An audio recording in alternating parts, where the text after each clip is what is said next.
Hi, welcome to the Rouge, White, and Blue CFL Podcast 2024 edition. My name's Oz Davis. I'll be the co-host of the show for, the 7th year of this show, I think. Joining me as always. It's more than that. I know. I'm trying to remember when I removed back to the States. Joining me on this exciting new video format is my co-host, Joe Pritchard. Joe, how was your winter?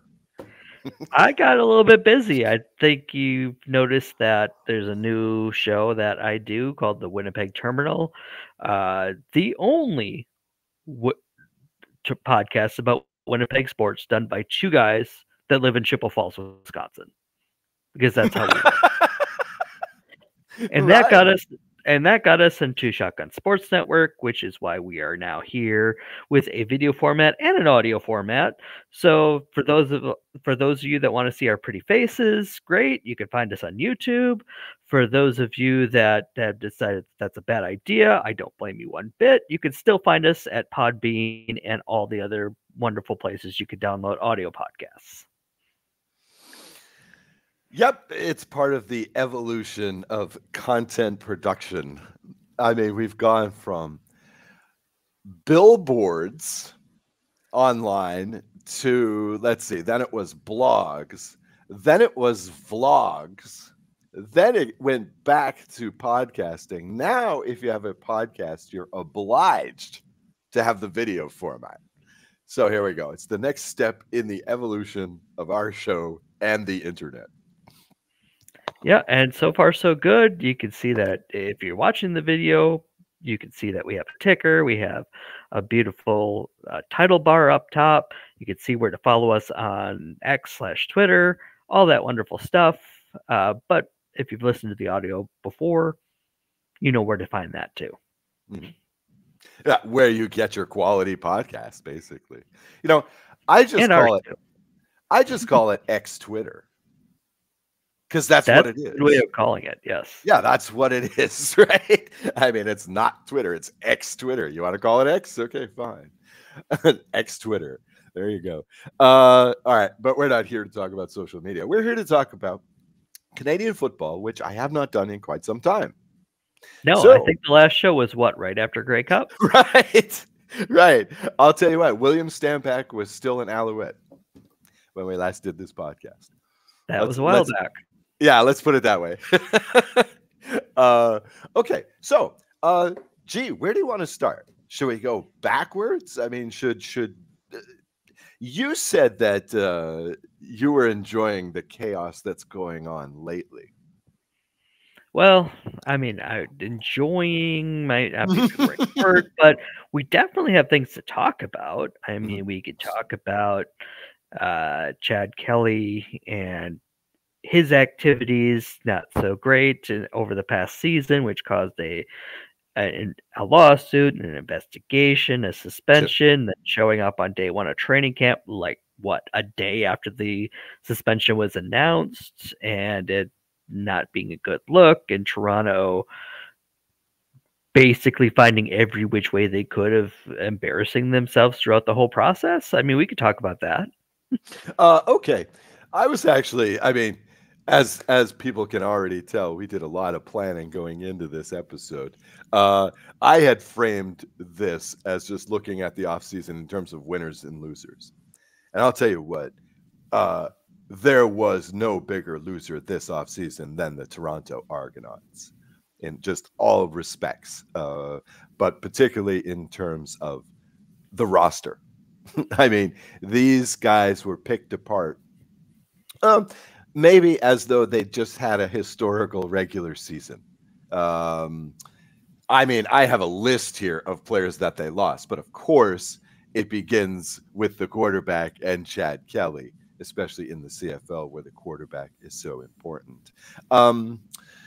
Of course, some folks on X Twitter were, saying that this was unfair, was one extreme of the spectrum. The other extreme of the spectrum speculates that the man will never play a CFL game again. Where would you stand on this prism of opinion? I think it's closer to the second because Chad Kelly has a history of off-field issues. Mm-hmm. The suspension is for a minimum of 9 games. He has to follow a whole bunch of steps in order to be considered for reinstatement. Chad Kelly's almost 30 at this point, so if he was going to exhibit better decision-making off the field, he may have already started that process, but clearly that doesn't seem to be happening. So this could go down the same rabbit hole as Johnny Manziel. I think you remember all that fun when he was in Montreal. He was brought in basically on probation to begin with, and once he violated that by... I think we have Chad Kelly in about the same boat at this point. Okay, yeah, in the same boat, but I mean, we got maybe 3 games out of Manziel. We got 1 Grey Cup and a monster season out of Chad Kelly already. So, aside from that, though, yeah, perhaps you may be right. We may be seeing Chad Kelly in player-controlled football or something like this, because that's ultimately what happened to Manziel. Yeah. Now, as far as Toronto being a big loser this offseason, yes, they did lose a lot of pieces. Huge. I know Calgary fans were upset with Toronto taking a lot of their players in free agency over the past few years. Ryan Dinwiddie, having coached in Calgary, has a lot to do with that. Mm-hmm. Now Toronto's in the boat where Calgary had been for the past, decade before this last couple of years? Right. Where they were losing players over and over and over again every offseason. Well, Toronto's now starting to feel that pinch. Mm-hmm. Well, this is exactly... Sorry, go ahead. I was going to say, I'm not going to call them a winner of the offseason because clearly they lost a lot. Oh, yeah. But there's 2 reasons I'm a little bit more bullish on their chances than most people would be. Okay. One of those reasons is Ryan Dinwiddie, and I've been praising him to the heavens for the past couple of years because of the way he's able to get the most out of the talent he has on the field. Now, he's also got the Toronto quarterback situation is going to be murky, obviously. But I remember a game in Winnipeg last October where Winnipeg really needed to win to keep the heat on BC and try to win the West. Toronto came in playing a lot of backups. Cameron Dukes also started that game at quarterback. They sat Chad Kelly for that one because they had already clinched everything. Cameron Dukes was ahead of the Bombers after 3 quarters. And then they pulled him for Brian Scott to give him some playing time because they were treating it like an extra preseason game. Yeah. I think if Cameron Dukes stays in the whole time, Toronto probably wins that game. Mm-hmm. So, a lot to put on a young guy. Expectations going into the season are going to be high, of course. It's a lot to put on a guy that has to have a lot of experience. But to me, it looks like he at least has a chance of being able to deliver and keep the team afloat. Mm-hmm. Mm-hmm. Well, okay. I would say a couple of things. One is, yes, I was thinking about the comparison to the Stamps when looking at this destruction to the starting lineup this offseason. But there are some differences here, I think. For one thing, they still had that core on the offense. They always had the same quarterback. They always had the same. For a long time, they hung with the same or very similar long contract relative wide receivers on the stamps. And it feels like the Argonauts just had about 4 or 5 seasons worth of the stamps treatment in this off season. So that was part of it for me too. And the other thing I would say is there's no way I'm going to get too high on a former Calgary Stampeders backup quarterback based on one game. There's in most levels of football, if you're throwing in a new quarterback, just all other things being equal, you got to throw in your backup quarterback, especially at the start of a game. The surprise factor goes a long way. If there's no tape on a guy in the offense that he's in right now, I like that player and that team's odds at the sports book in that situation. I do. There's the surprise factor is real. So I'm certainly not going to back Cameron Dukes, playing out the string in one game yet. I mean, I'm sure he's an adequate backup. I'm sure he is, but we'll see. This is 9 games though. So minimum, including the rehab. So, yeah, I think this season is a lost cause for Chad Kelly. So, Dukes will get starts. It's just a question of how many. Is he going to be the starter all year? Okay, so, yeah, I just wanted to go through this list because there were some outstanding occurrences on this thing. Okay, so Chad Kelly was the most outstanding player. Right, well, they also lost the most outstanding rookie of last year, Quantez Stiggers. Now, Stiggers had 5 picks last year for the Argos. He had 53 tackles, and he played in every game. Now, Stiggers actually went to the NFL. He may well stick. He was actually drafted by the Jets in the 5th round. Now, the Jets are pretty deep in the secondary, but I don't know. I find it hard to believe that Stiggers wouldn't stick, having had actual pro experience. But we talked about this prior to the show, Joe, and when I first read this, I was shocked because wait a minute, he could get drafted into the NFL. How does that work? So the NFL's got a rule. Instead of because way back when they would require a player to have gone through his college eligibility, it was within my lifetime that rule changed, and juniors started to be a little bit come out, and then then it was okay. You have to play through your junior year. Well, then that got challenged in court. Right. That Maurice Claret, we're talking what 20 years ago now. Oh my God, I feel old. Yeah, 20 years ago, where okay, he was a sophomore or a freshman, I think even, and he wanted to come out. Actually got a court to say he could enter the NFL. Then another one said no. And since he had already signed with an agent in between time, the NCAA said, no, you can't do this anymore, or you can't come back. And that was a whole cluster because that's what the NCAA does. But yeah, so the NFL decided to collectively bargain with the Players Association. One of the things they got was, okay, a player now has to be 3 years out of high school. End of story. College eligibility, whatnot, not considered anymore. So Stiggers didn't go to school. He had family issues that kept that from being able to happen. Played fan control football, was good enough in that to get a CFL look. Obviously did very, very well last season, and played well in I think it was the East-West Shrine game he played in this offseason. Got drafted, did It's a great story. Really, he played in the East-West game. Wow, I didn't even. Yeah. Wow, that was right past my radar again. With the Argo helmet out among all those college helmets. Yes, that did happen. That is dope. All right, I gotta go back and find that. That is awesome. That is fantastic. Yeah. Right, I didn't even know about that. Okay, so yeah, Stiggers is gone. Looking forward to seeing him possibly play in the NFL. So most outstanding rookie is gone. Most outstanding player is gone.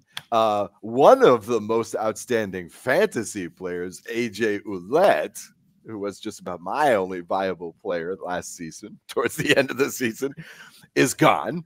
He's off to Saskatchewan.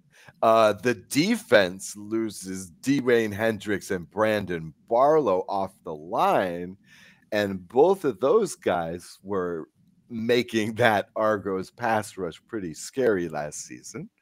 Jamal Peters is gone from the cornerback position. The defensive coordinator, Corey Mace, of course, is gone. This guy was with the Argos for 2 seasons. In his first year, of course, they win the Grey Cup. In the second season last year, they allowed the second fewest points, and they had the second best point differential in the league. So, and the defense didn't have much to do with Montreal winning that game. So, not at all. So,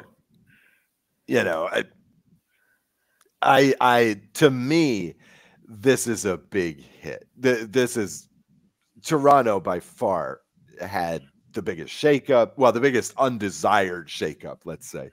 And they're not going to be 16-2 again, but I don't see them fading that far either. Well, they're still playing in the East. Again, I'm looking at the Tiger Cats. They, a lot of moving around there, a lot of moving parts there. So you don't know what they're coming up with. They revamped their coaching staff as well to some extent. So, I'm sure Toronto will still be competitive. I'd be shocked if they didn't make the playoffs. But I may be optimistic, but hey, I may be optimistic, but I'm liking the Owls' chances to, and maybe even make a return appearance in the Cup. I like our team's chances to win the East based on this. It's certainly a plus for our guys who did almost nothing in the offseason, my Montreal Alouettes, which is good. This was maybe the least picked apart team of any recent Grey Cup winner. So I was happy for that. So in this respect, I mean, the Schadenfreude around Toronto is great for me. Yeah, I'm sure you're loving every second of the Argos game right now. Well, come on. It's a shame to see somebody, violate, gender policy and things like this. I mean, come on now. I mean, the best thing you can say about, Chad Kelly's suspension is that the CFL stuck to their guns. I mean, seriously. I mean that's, okay, fine, but if that's the best, outcome of this, it's not a good look, as I believe you said when talking about this. Okay, let me ask you this. I have winners of the offseason in mind. Do you? Whose offseason did you like? I have a few.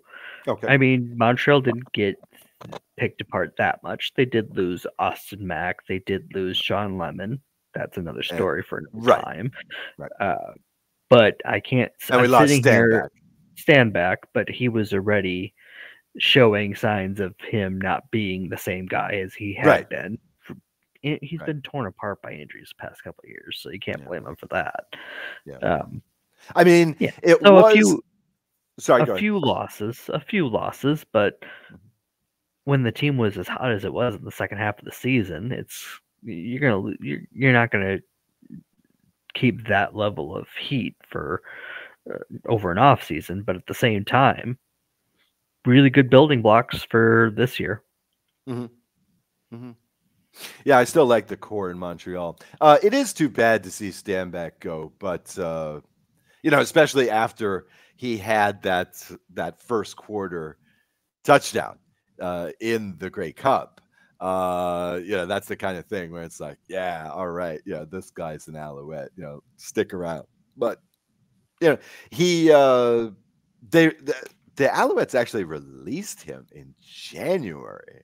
I was surprised at the time, but again, he was just lacking that pop last year. I mean, in the final stats last year, I have the stats right here. Okay, yeah. I mean, last year he had 1,041 total yards and just 3 touchdowns in 14 regular season games. So, yeah, kind of showing signs of wear and tear there. Obviously, the Alouettes weren't too broken up about letting Stanback go. And to replace him, essentially, the major move of the Alouettes offseason was replacing Stanback with Sean Thomas Erlington. So they can go for an all Canadian backfield if they feel like it. Mm-hmm. Mm-hmm. Mm-hmm. Right.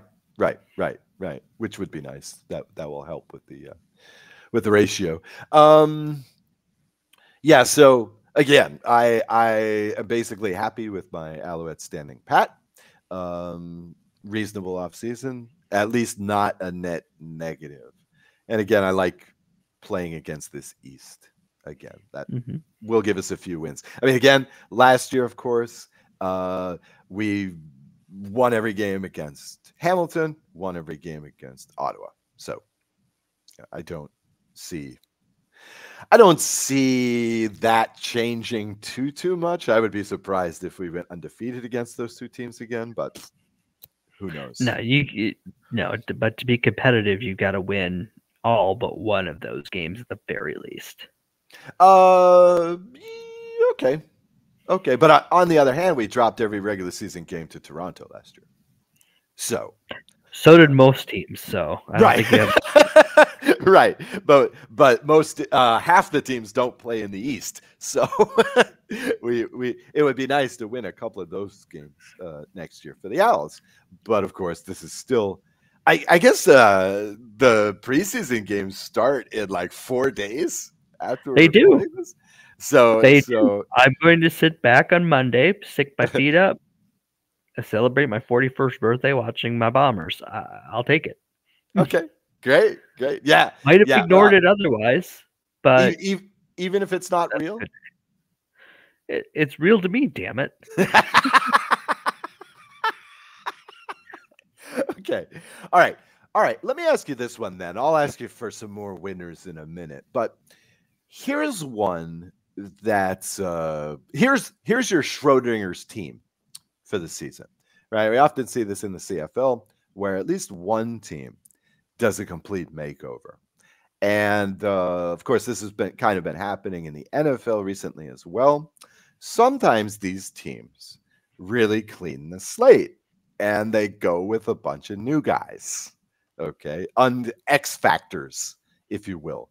Okay, and this season I'm looking at the Rough Riders. I'm looking at Saskatchewan. New head coach Corey Mace, new offensive coordinator Mark Mueller. Now, Mark Mueller has never coached on this level. His last position was quarterbacks coach in Calgary last season. So make of that what you will.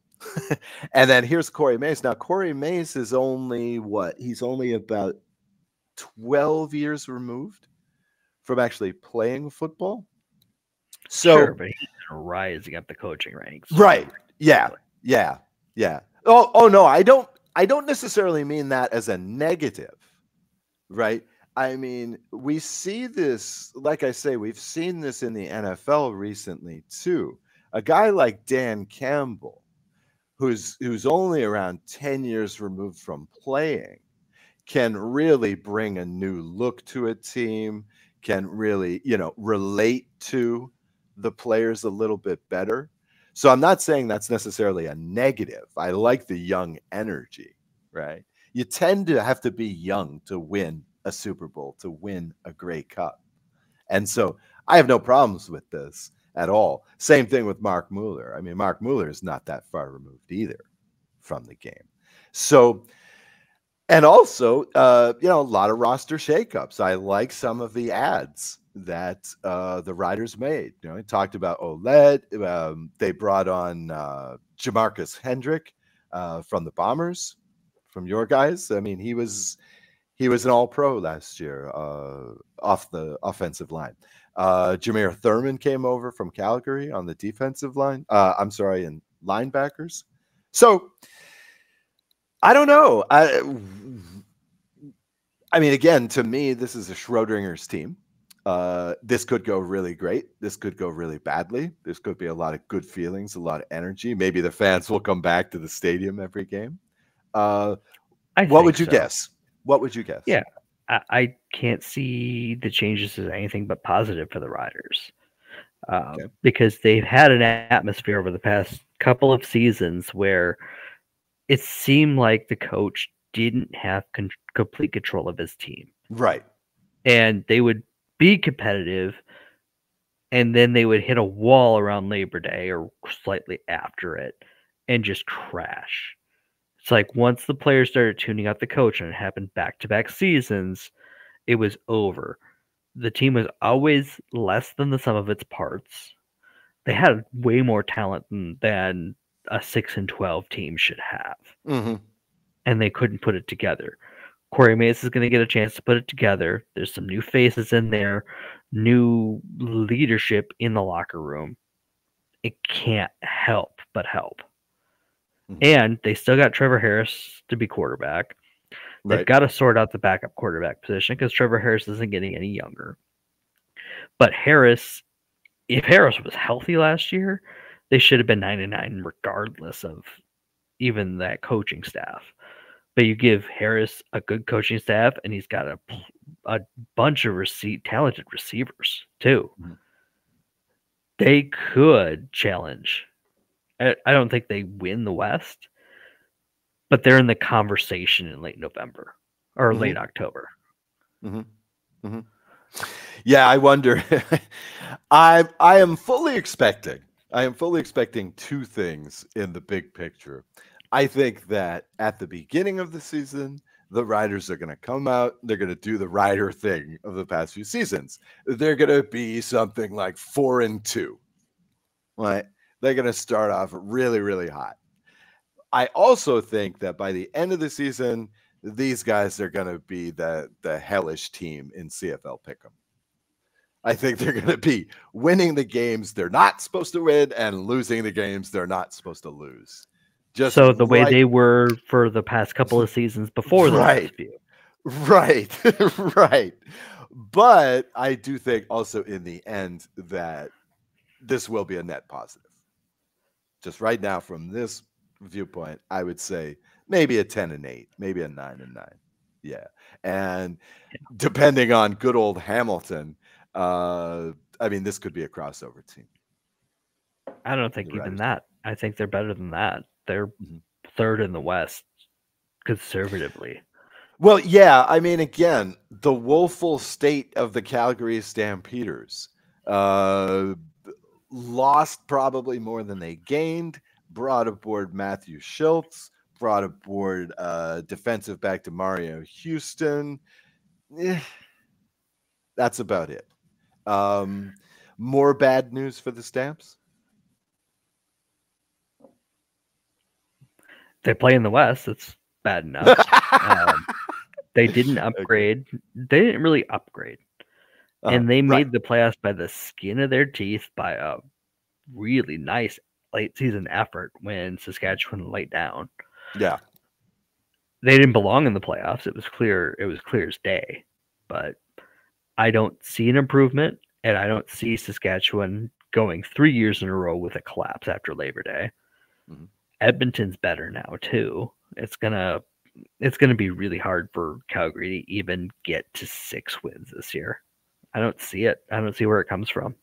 Mm-hmm. Mm-hmm. Mm-hmm. Mm-hmm. Yeah, from this at this point. Yeah. Okay.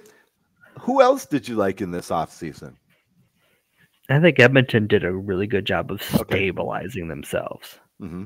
Mm-hmm. They've been chaos for the past couple of seasons. They weren't able to find quarterback solutions. Everybody's high and hyped on Trey Ford, but he could use another season or two watching the game.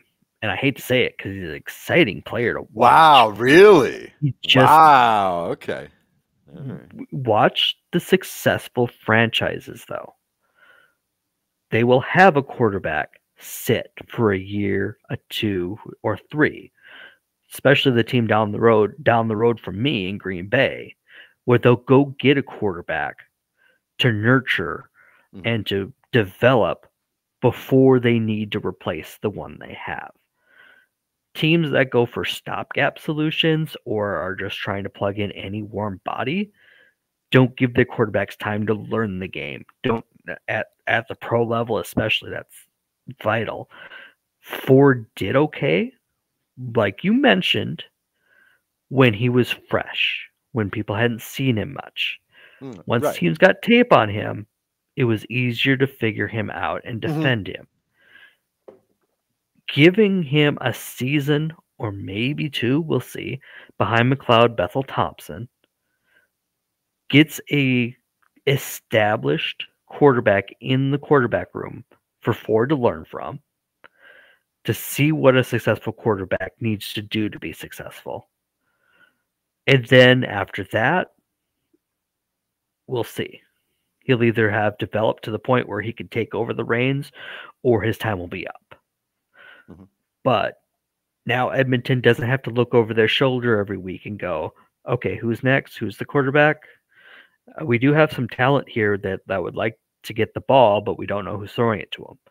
They're not going to have to play that game anymore for a while, barring injury, of course. That alone should get them 7 wins, I think, because they have more talent than you would expect for a team that's had as lowly of a record as they've had the past few years. Jones has done a good job on the edges, getting the team more talent in a lot of different places. It's hard to see that when your quarterback play is so erratic. Yeah, I mean, we talk about this all the time. The 1-2 punch in the quarterback depth chart is highly, highly important in the CFL. And the Edmonton Elks are starting this year with McLeod, Bethel, Thompson, and Trey Ford in that. So that's a pretty good combination, especially when you're comparing it to Calgary or Toronto right now. What does that 1-2 look like? Edmonton may be the only team with 2 really proven starters. And the thing about Trey Ford is, the league did catch up with him. But in his case, especially in his first 4 or 5 games there, when he broke the losing streak last year, that was a lot of what they call athleticism on display, I thought. I rankle a bit about letting this guy sit on the bench a little bit longer because he's fun to watch, especially when he's doing fun things. Yeah, I feel like if he one season behind a quarterback that knows what he's doing can only help him. Okay, but then the counter to that would be these are 2 different quarterbacks. Right. And it would be nice to have a playbook geared more toward Trey Ford. You see what I'm saying? And you can do that. You can have a game plan for Thompson.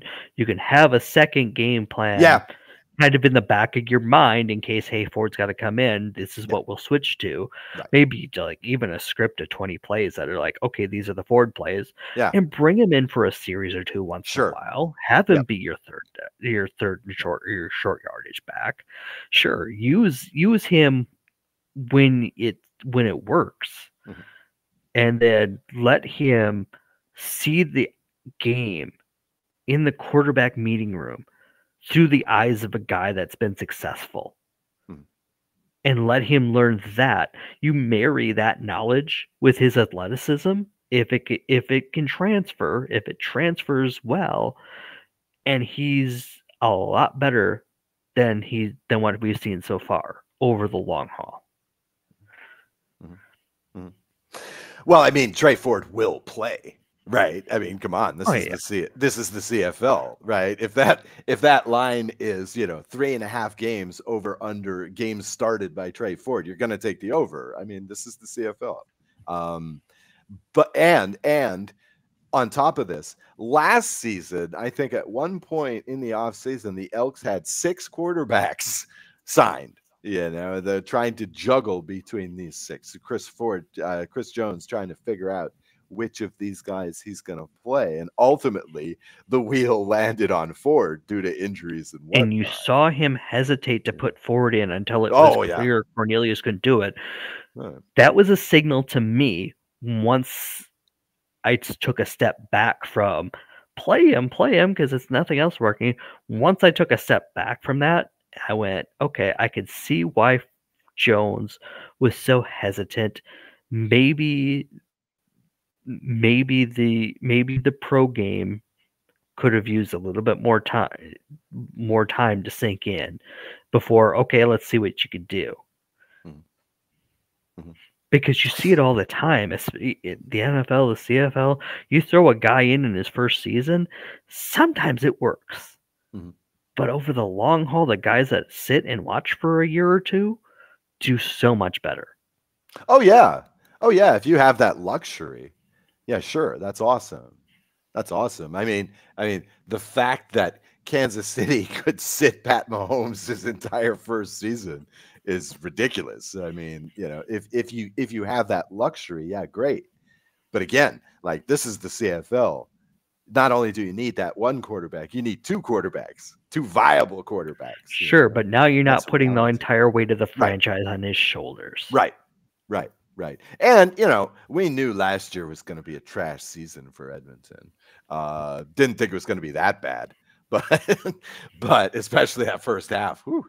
But yeah, so they also Elks also added the last year's most outstanding special teams player, Javon Leake, as well. So I think net positive for the Elks, and probably the fans will have something positive to look forward for the first time in not just a couple of years, Joe.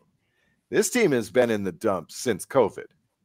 Mm-hmm. And to be honest, and as some bitter people on X Twitter might have it, since they changed the name.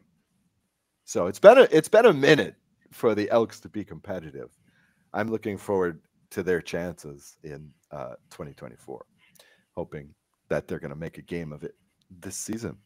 Okay, what did you make of the Red Blacks? They've got an interesting quarterback situation going on. Okay. All right. Now also, okay, I want to get to the quarterback situation as well. But for me, on top of this, the biggest move for the Red Blacks this offseason was taking on Terry Condell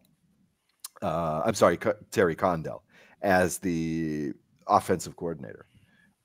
This is a guy who this season will be his 30th consecutive season as a coach of various capacities in the U.S. college game, in the CFL. Most recently, he was the coordinator over there in Hamilton.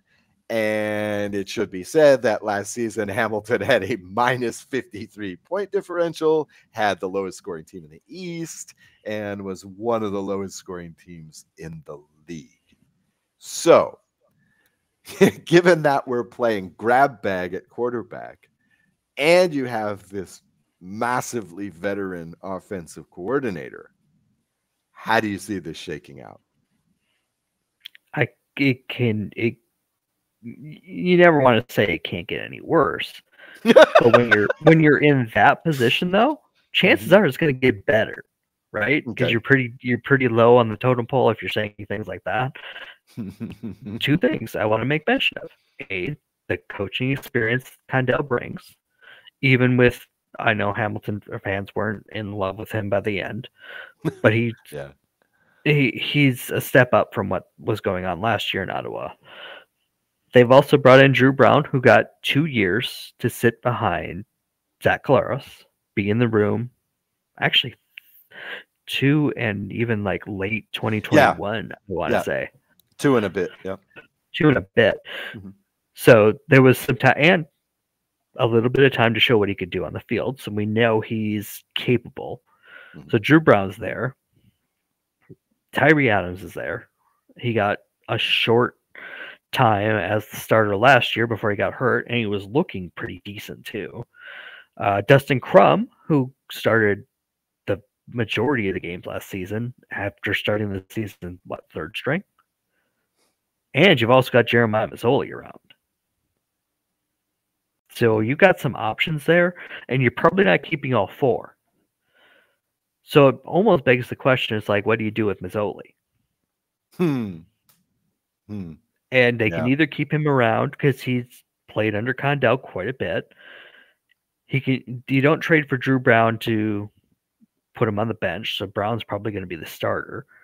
So you either keep Mazzoli to be the veteran presence, probably get rid of Adams at that point is my guess, because they know what Dustin Crum can do, and Crum could be your short yardage guy no matter what. Mm-hmm. And so you either have Mazzoli be the veteran backup, or I mean, there's this team in Toronto that could use a veteran quarterback right now, right? Mm-hmm. How much can you hold them up for? Because you're not winning the Grey Cup this year yet. So what does it hurt if you get something of value? Oh yeah, for what's left of Mazzoli. Yeah. Oh yeah. You need. I mean, again, the Red Blacks were pretty active this offseason as compared to last offseason when they basically were in hibernation until preseason. So Adarius Pickett is here. You have Devontae Williams coming in the running core. Dominique Rhymes is back. So, we have a few pluses here. But absolutely, I want to say Williams is hurt though, so I don't think he's going to be. Oh, he's not going to start the season. Okay. Yeah. I was just compiling these transactions. Right. That was a recent development, I think. So yeah, again, I mean, these guys are not. I can't see too much competitiveness. I mean, last year the games that they won, they were winning out of smarts and hustle. So what is needed is some names here, right? And so if there's ever a situation where you're pulling a 2-for-1, a 3-for-1, it's Ottawa trading one of these quarterbacks, probably to Toronto, if they have anything left after this offseason to offer. But absolutely, they've got to. They need more. I mean, not just assets. The Red Blacks need more players. Let's be serious here. Okay, so all right, elephant in the room. How do you feel about your Bomber season? For those who have off season, for those who have not listened to your Bomber centric show. Okay, and to be fair, we've spent a lot more time on the Jets because they were on a playoff chase, so, right? Yeah, I don't feel too bad about the Bombers. Free agency, when you're at the level the Bombers are at, is always going to be a negative. It could have been a whole lot worse. Oh, yeah. The league gifted both Oliveira and Schoen back to the Bombers. I mean, it sounds like BC made a run for Oliveira, but Oliveira wanted to stay home. But then Schoen was still available for a price the Bombers could pay, which blows my mind. Mm-hmm. Like, I was writing one of the two of them off, and I was figuring it was going to be Schoen gone. The only thing I could think of is the team had earmarked money for Jamarca Hardrick, and the Riders blew him away with an offer. Yeah. And that opened the money up for Schoen. Now, that's completely my speculation. I have no idea if that's true. Yeah. But it's like, once Hardrick was gone, it's, okay, we can resign Schoen then. Great, let's get it done. Yeah. So that's actually a good call.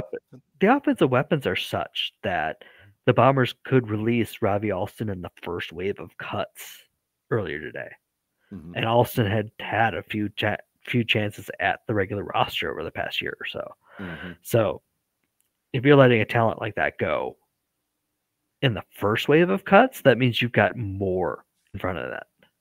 Mhm. Mhm. The questions Yeah. they have, they let Jeff Gray go to.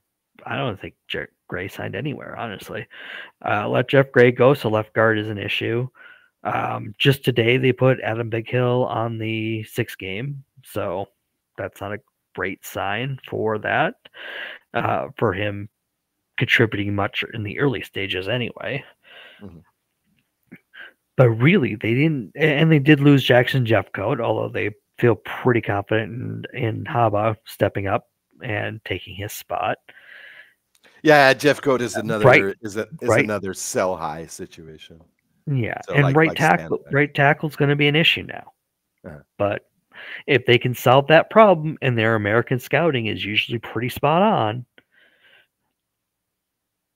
I figured this team has 2 more years of this core group being competitive. Mhm. And they've structured it that way probably because Winnipeg's hosting the Grey Cup at 2025. Mhm. That would be the Hollywood ending, is to have them win one more at home. I could see a whole bunch of players at that point going off into the sunset, and it's the next generation of Bombers in 2026. Wow. That's the Hollywood ending. Yeah, Now, it's not good. we're seeing Adam Big Hill hurt. Jackson Mhm. Jeffcoat retired. Stanley Bryant's got maybe 1 or 2 at the most years left in him. I mean, sometimes the script doesn't work out exactly the way you plan. Players could get hurt, retire sooner than, and need to retire sooner than they want to. But I could see this core veteran group lasting 2 more seasons before it's time to see what the next core is going to be. Oh yeah, sure. Absolutely. Absolutely. The Bombers have, through this run, they've had the advantage to be able to age gracefully, right? Mm-hmm. They're not getting picked apart like Calgary had for a decade or two. Yeah, They're and not pieces like DeMario Houston, they'll leave. But right. Houston only started 1 season. Yep. Made some great plays with the ball this past year, but he's potentially replaceable. Mhm. They always seem to have a great. They seem to recruit American defensive backs like crazy.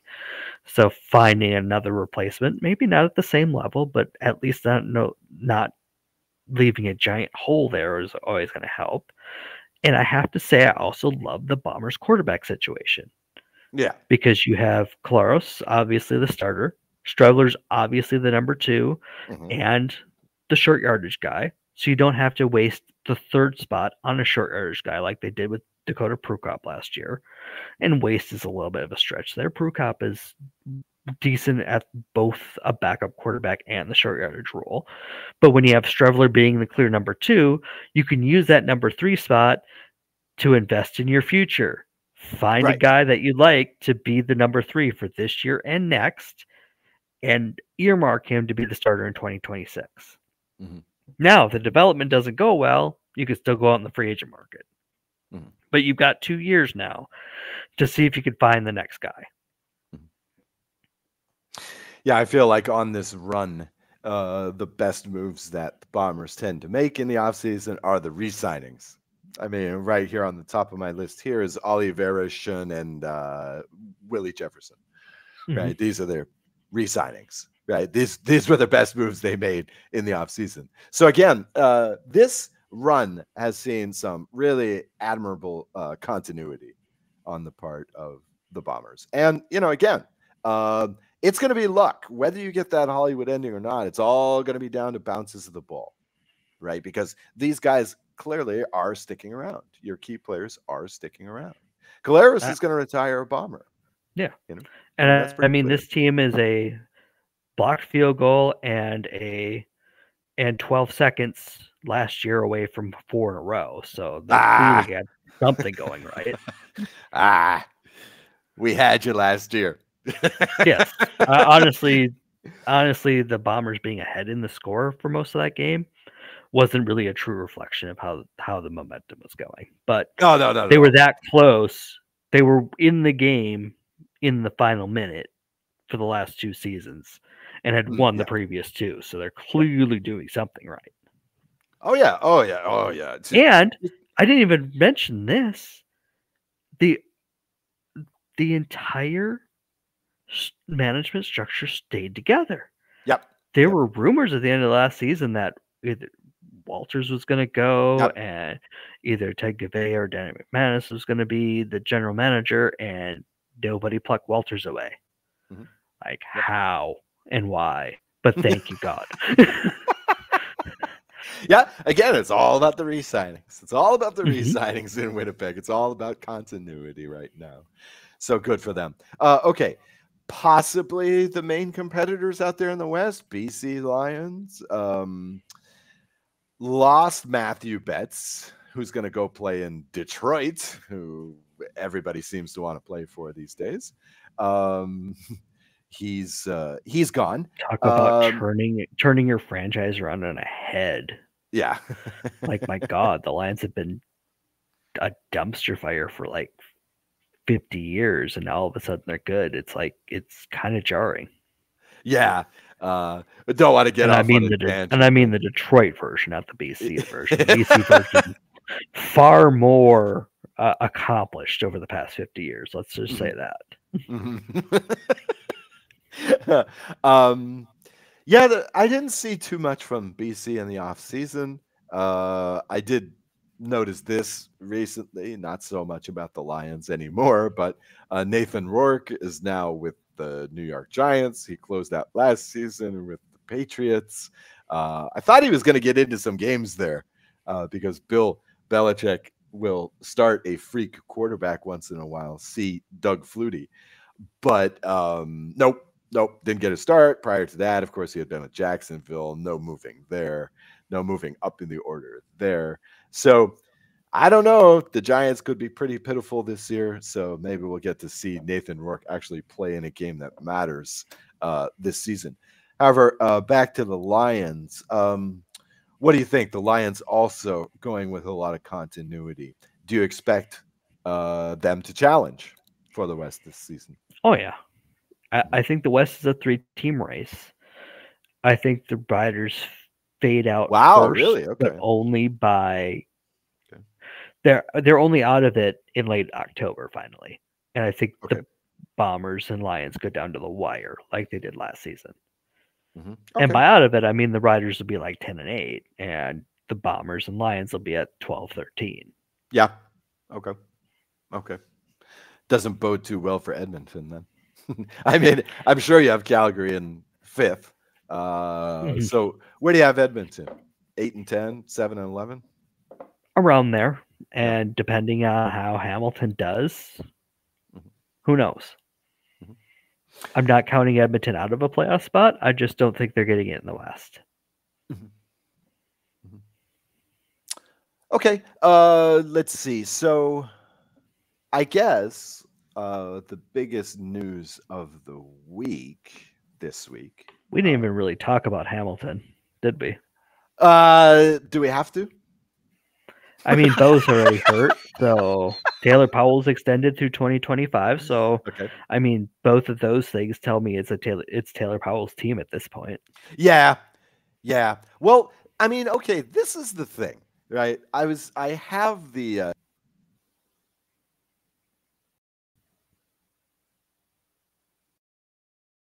Oh, did I lose you there all of a sudden?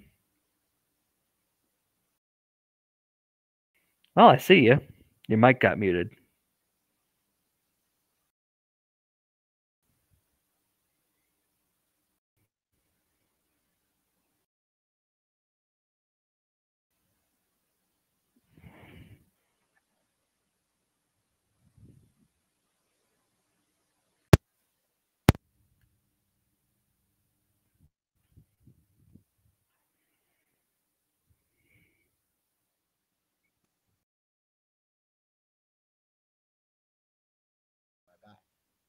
That better.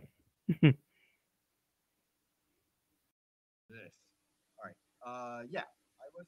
We were talking about Taylor Powell versus Bo Levy Mitchell out there in Hamilton.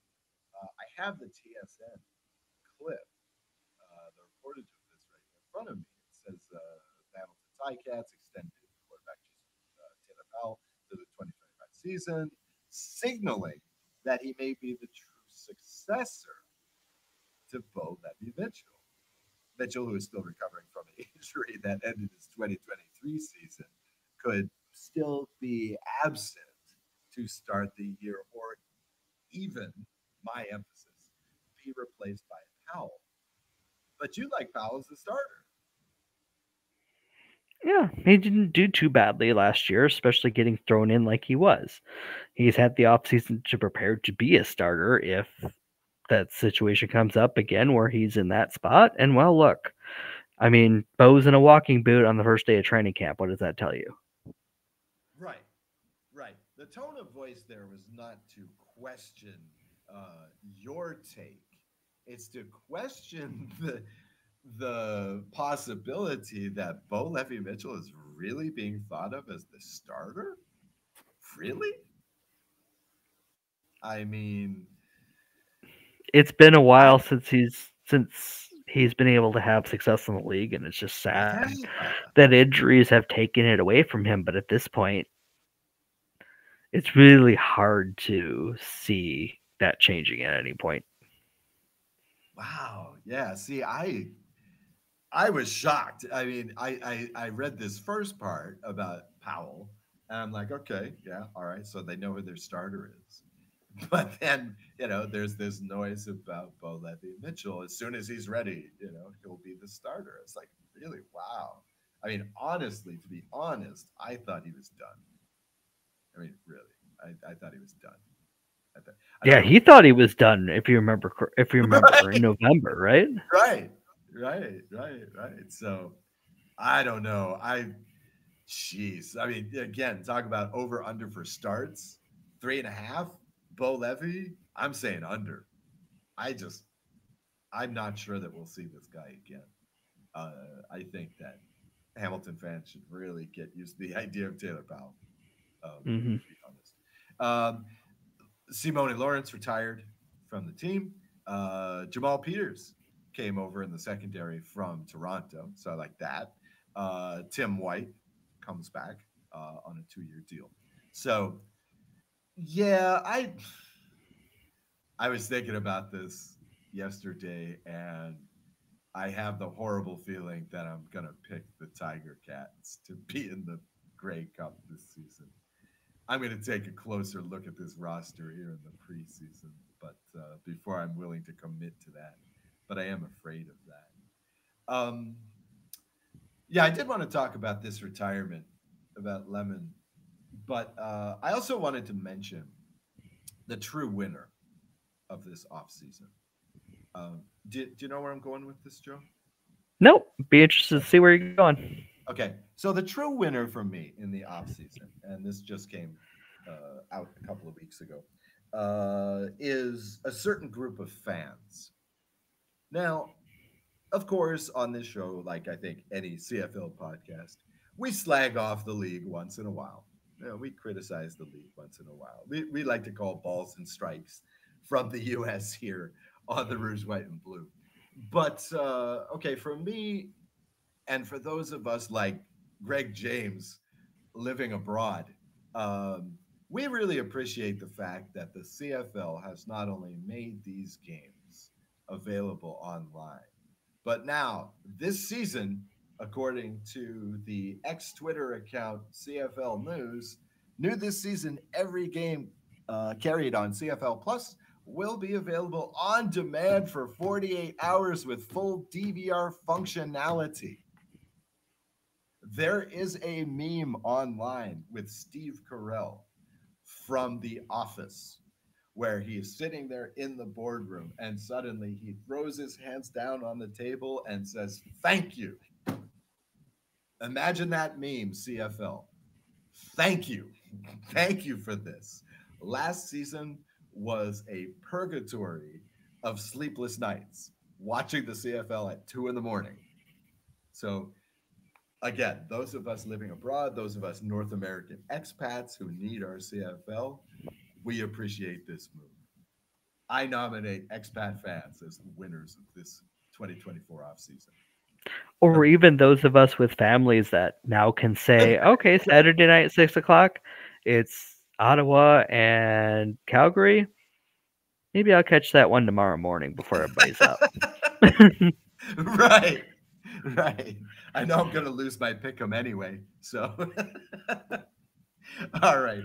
Um, I guess the biggest news of this previous week. We're recording this on what, the 16th, 15th, 16th of May, depending on what part of 16th for you, 15th yeah, for me. depending on what part of the Atlantic you're on.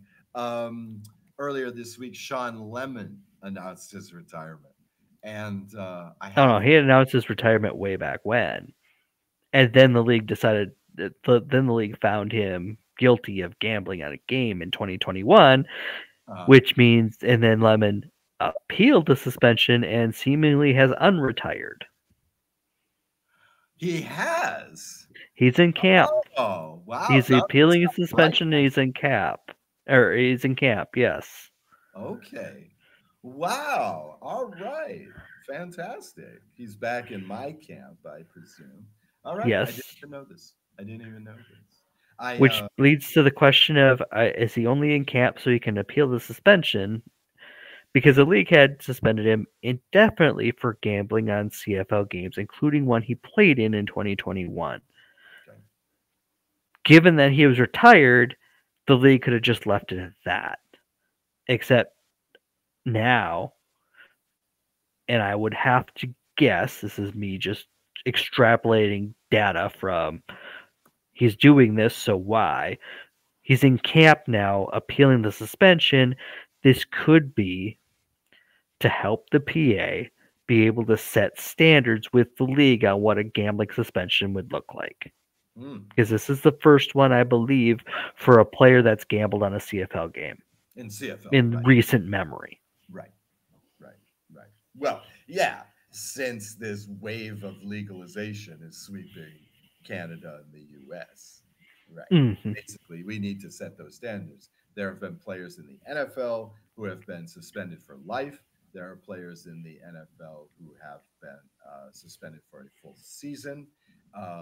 No, actually, I believe the NBA was the one that suspended a player for life for messing with his own proposition bets. Mm-hmm. Folks, don't play proposition bets. Okay, it's a sucker bet. Don't bet props.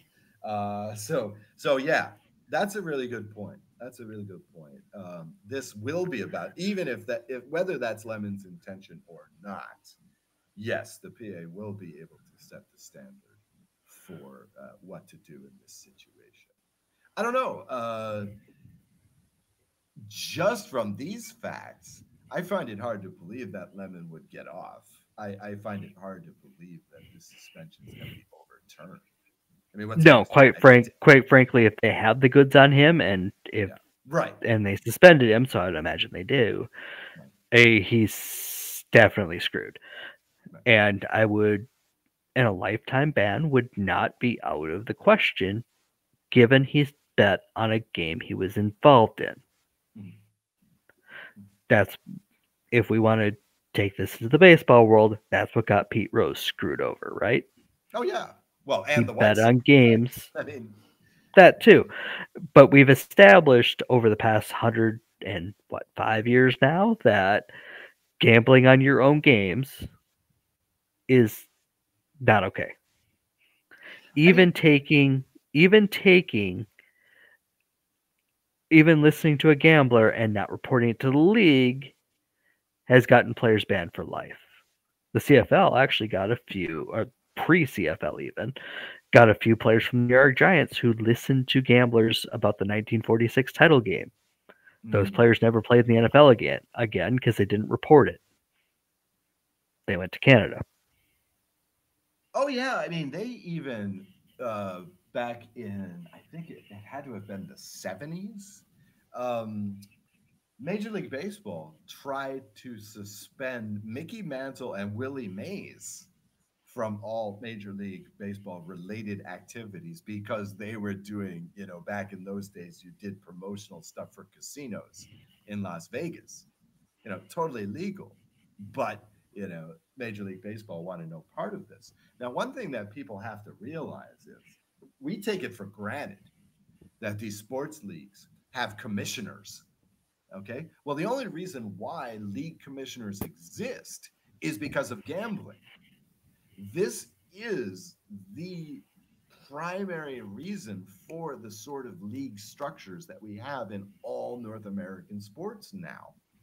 The commissioner was created in response to the Black Sox World Series of 1919, and to be realistic, all the game throwing that was going on prior to that, because the gamblers really had their claws into Major League Baseball in the States. Just look up Hal Chase if you don't know what we're talking about. Yeah. Hal Chase is the classic example. Right. You got it. This is the only reason, folks, why commissioners exist. And now we're heading into this whole new arena where, especially in the States, where gambling laws are this patchwork of individual state decisions. In some states in America, for example, it is illegal to bet on college basketball teams involving teams in your state or even from your state, for example. So gambling is legal in Massachusetts, but you can't bet on a BC game, So or UMass or what have you. Yeah, laws like this are different everywhere in the states. So now, it's, this role of the commissioner and the connection to gambling in North America is into question again. But folks, point being, the reason we went off on a tangent about the history of leagues and gambling and what have you is you can't honestly sit there and say, I didn't know it was a bad thing to bet on league games as a player, especially my own. I mean, you could wave that around in a legalistic sense, in the fact that maybe the league's policies weren't written down the right way or whatever. But seriously, where have you been if you thought that was okay? Right.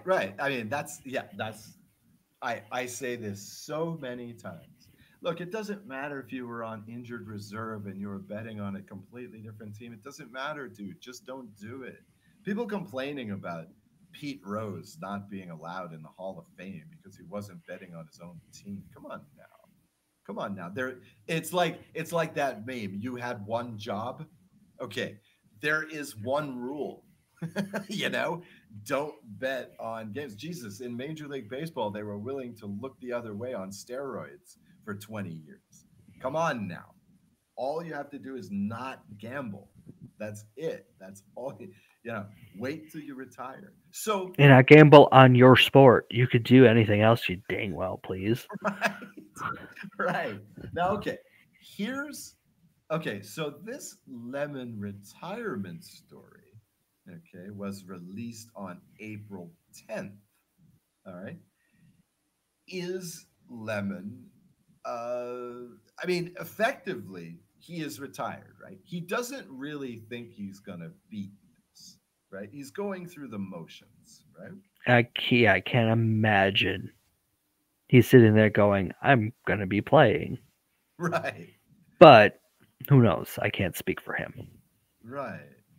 Really wild, because in his press release, he was, he's quoting with a sense of history, right? Because again, here's a guy, he's played for 8 teams in the CFL.